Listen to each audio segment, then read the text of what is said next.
Mr. Fuest, we just had that Ifo number pretty much in line with expectations. Look, the German parliament has agreed to this big spending package, and this could be a game changer for Germany, but also these hundreds of billions of euros in infrastructure and defense spend could be a game changer for Europe. Do you think this is what will get Germany unstuck? Well, I think a lot of work remains to be done, but it's maybe a first step. The Ifo reading today maybe also reflects the mere fact that we do have a chance to get a stable government. There's a lot of fragmentation, political fragmentation in Germany as well as in other countries, and there was some relief when the results of the elections were such that, yes, there is a chance to have a stable government, a coalition of the Social Democrats with the Conservatives. Now, this spending plan is a big change. It will have to be complemented with other types of reform. If not, it will maybe have primarily affect inflation. The question is, for instance, if we look at the construction industry, building infrastructure, it is running at full capacity at the moment. So there are concerns that the more money thrown at them will raise prices. We need reforms that encourage companies to build up capacity. We need a simplification of planning permissions, and it is only with these complementary reforms that we will get an effect on infrastructure spending. So there's more work to be done, but the spending package is certainly a first step. So are you hearing the right signals actually from the government that these extra measures will take place with the money to make sure that it gives, again, the economy the biggest possible impact?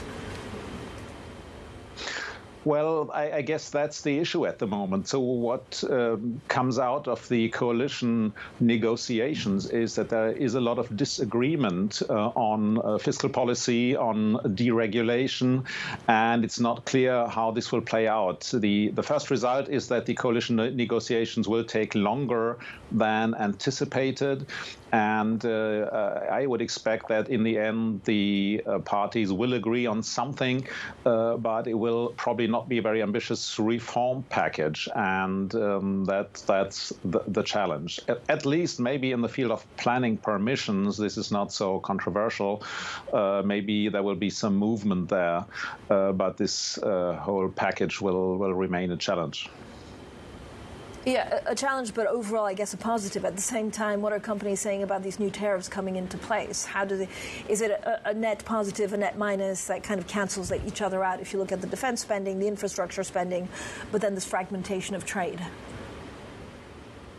It's interesting that we see little movement in our survey in the sectors where you would expect movement, maybe. If you look at the construction industry, especially the part of construction industry out of residential buildings, so building infrastructure, there isn't very much movement here in the survey. So companies seem to remain skeptical there. At the same time, there is no collapse of export expectations. So the fear of new tariffs doesn't seem to be very large, or maybe it hasn't changed very much. And I guess that's related to the fact that Trump has been very volatile, announcing tariffs, then taking them back.